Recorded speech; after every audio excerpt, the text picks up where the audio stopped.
राहिलेला पीक विमा वाटप तर आज 11:30 हेक्टरी 46,000 रुपये या तालुक्यांमध्ये व या जिल्ह्यांमध्ये पैसे खात्यामध्ये जमवण्यास सुरुवात. तर राहिलेला बरेच दिवसांपासूनचा जो काही पीक विमा आहे ते शेतकरी बांधवांच्या खात्यामध्ये आज सकाळी 11:30 म्हणजे 11:30 वाजतापासून पैसे खात्यामध्ये 46,000 रुपये याप्रमाणे हेक्टरीप्रमाणे पैसे इथं येणार आहे. तब्बल 46,000 रुपये यामध्ये गाव, तालुके, जिल्ह्यानुसार पैसे इथं वाटप. तुमचं नाव यादीत आहे की नाही लगेच तुम्ही तपासा. तर आता ई पीक पाहणी पूर्ण झालेल्या शेतकऱ्यांसाठी गुड न्यूज आहे. तर ज्यांची ई पीक पाहणी झालेली आहे, पीक विमा त्यांच्या खात्यामध्ये केंद्र सरकार आणि राज्य सरकार वाटप आजपासून टप्प्याटप्प्याने वाटप इथं सुरू. ज्यांनी ई पीक पाहणी केलेली नसेल तर अशाने सुद्धा हा व्हिडिओ शेवटपर्यंत बघा. तर आता पैसे खात्यामध्ये जमवण्यास सुरुवात. तर किती मिळत आहे? हेक्टरी 46,000 रुपये. तर आता यामध्ये जे काही पैसे आहे हे आधार लिंक बँक खात्यामध्ये, यामध्ये अतिवृष्टी, दुष्काळ, गारपीट, तर आता याची जी काही भरपाई आहे ते पीक विम्याची शेतकरी बांधवांना हेक्टरी 46,000 रुपये. किती मिळत आहे? 46. 2 हेक्टर जर असेल तर 92,000 याप्रमाणे. तर आता ही जी भरपाई आहे हे तुमच्या पिकाच्या नुकसान भरपाईवर अवलंबून राहते.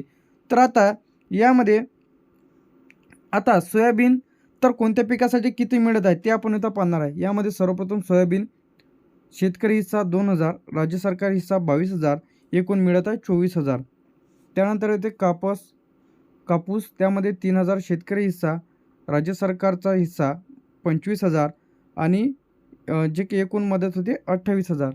तांदूळ 1,800, सरकार हिस्सा 18,000 आणि एकूण मदत 19,800. त्यानंतर येते मक्यामध्ये येते शेतकरी हिस्सा 2,100. त्यानंतर इथं सरकारी हिस्सा 23,000, एकूण 25,100. तुरीसाठी 1,500, सरकारचा 20,000, एकूण 21,500. तर आता एकूण टोटल जे काही रक्कम आहे ते खात्यामध्ये जमा होत आहे 46,000 रुपये याप्रमाणे.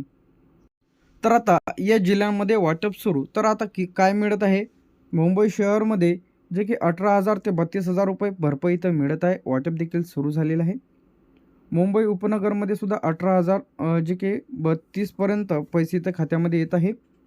ठाण्यामध्ये 18 ते 32 वाटप इथं सुरू झालेलं आहे. पालघरमध्ये 20 ते 38,000पर्यंत भरपाई इथं मिळत आहे. तर आता वेगवेगळ्या जिल्ह्यांमध्ये वेगवेगळ्या पद्धतीने भरपाई इथं मिळत आहे. तर आता रायगड 18 ते 34,000 रुपये इथं जमावण्यास सुरुवात झालेली आहे. रत्नागिरीमध्ये 20 ते किती होत आहे? 20 ते 38,000 रुपये याप्रमाणे भरपाई मिळत आहे. तर यामध्ये सिंधुदुर्गमध्ये जे की 22 ते 38,000 रुपये वाटप सुरू झालेलं आहे. नाशिकमध्ये सुद्धा 20 ते 40,000 रुपयाप्रमाणे भरपाई मिळत आहे. धुळेमध्ये 22 ते 42,000 रुपये याप्रमाणे भरपाई मिळत आहे. नंदुरबारमध्ये 24 ते 46,000 रुपये याप्रमाणे मिळत आहे. जळगावमध्ये 18 ते 38,000 रुपये याप्रमाणे मिळत आहे. अहमदनगरमध्ये 20 ते 40,000 रुपये. तर आता यामध्ये आपण अहमदनगरपर्यंत बघितलं होतं. त्यानंतर इथे आपलं छत्रपती संभाजीनगर 22 ते 42,000 रुपयाप्रमाणे, नांदेडमध्ये 20 ते 40,000 रुपयाप्रमाणे, हिंगोलीमध्ये 20 ते 46,000 रुपये, परभणीमध्ये 20 ते 42,000 रुपये, उस्मानाबाद धाराशिव 20 ते 40,000 रुपये, लातूरमध्ये 22 ते 42, बीडमध्ये 24 ते 46, कोल्हापूरमध्ये 22 ते 40, सोलापूरमध्ये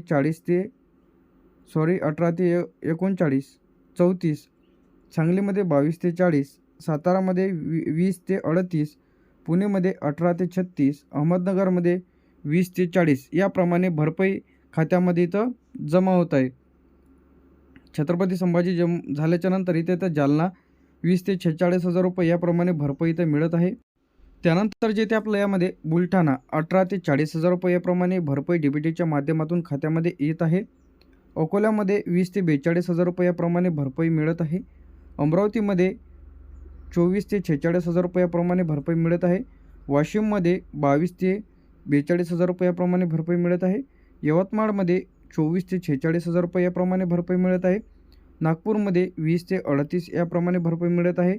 वर्ध्यामध्ये 22 ते 40 प्रमाणे भरपाई मिळत आहे. 18 ते 36,000 रुपये भंडारामध्ये मिळत आहे. गोंदियामध्ये 20 ते 38 याप्रमाणे भरपाई मिळत आहे. त्यानंतर येते नागपूरमध्ये 24 ते 46,000 रुपये, गडचिरोलीमध्ये 26 ते 46,000 रुपये याप्रमाणे शेतकरी बांधवांच्या खात्यामध्ये भरपाई इथं येत आहे. बहुतेक जिल्ह्यांमध्ये 18 ते 46,000 रुपये याप्रमाणे भरपाई इथं येत आहे. तर आता ज्या शेतकरी बांधवांनी ई-पीक पाहणी केलेली आहे त्यांच्या पिकाची जी काही नोंद केलेली आहे त्यानुसार पैसे कोणाला मिळणार नाहीत. तर आता यामध्ये ई-पीक पाहणी अपूर्ण म्हणजे ज्यांनी ई-पीक पाहणी केलेली नाही, खाते आधारशी लिंक नाही, IFSC कोड चुकीचा आहे, पीक जुळत नाही.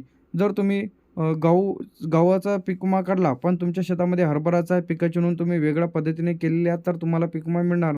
तर आज जे की 11:30 पैसे खात्यामध्ये जे की या जिल्ह्यांमध्ये नवीन यादीसुद्धा जाहीर झालेली आहे. टप्प्याटप्प्याने आजपासून खात्यामध्ये जमा होण्यास सुरुवात झालेली आहे. बरेच शेतकऱ्यांना SMS देखील इथं सुटलेलं आहे. तुमचं नाव यादीत आहे की नाही कशा पद्धतीने इथं पाहायचं आहे. सर्वप्रथम तुम्हाला क्रोम ब्राउझर उघडून तुम्ही तुमच्या Googleमध्ये टाकायचं आहे. तुम्हाला टाईप करायचं आहे पीक विमाची स्थिती किंवा क्रॉप इन्शुरन्स स्टेटस टाकलं तरी चालेल. तुमचा जिल्हा, राज्य, तालुका, गाव सिलेक्ट करा. मोबाईल नंबर, आधार नंबर टाकून या यादीमध्ये तुमचं नाव आहे की नाही ते तुम्हाला इथं दिसेल. कोणतं पीक टाकलेलं आहे, किती हेक्टरपर्यंत तुम्हाला भरपाई इथं मिळत आहे, संपूर्ण यादी तुम्हाला बघायला मिळेल.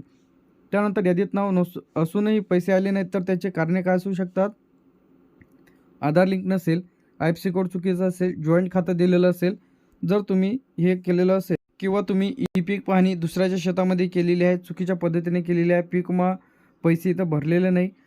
कोणत्या शेतकऱ्यांना पैसे तर नक्की येणार आहे तर त्यामध्ये आता यामध्ये ई-पीक पाहणी पूर्ण केलेल्या शेतकरी बांधवांनी योग्य पद्धतीने ई-पीक पाहणी केलेली आहे, आधार लिंक खाते आहे, पीक विमा भरलेला आहे, पीक नुकसान भरपाई यादीमध्ये त्यांचं नाव आहे. तर आता यामध्ये जे की जिल्ह्यांचा समावेश आहे तर आता 2026चा जो काही वाटप अहमदनगर, अकोला, अमरावती, छत्रपती संभाजीनगर, बीड, भंडारा, मुंबई शहर, मुंबई उपनगर, लातूर, कोल्हापूर, जालना, जळगाव, हिंगोली, गोंदिया, गडचिरोली, धुळे, चंद्रपूर, बुलढाणा उपनगर, नांदेड, नागपूर, गोंदिया, नंदुरबार, नाशिक, अहमदनगर, उस्मानाबाद, पालघर, परभणी, पुणे, रायगड, रत्नागिरी, यवतमाळ, वाशिम, वर्धा, ठाणे, सोलापूर, सिंधुदुर्ग, सातारा, सांगली.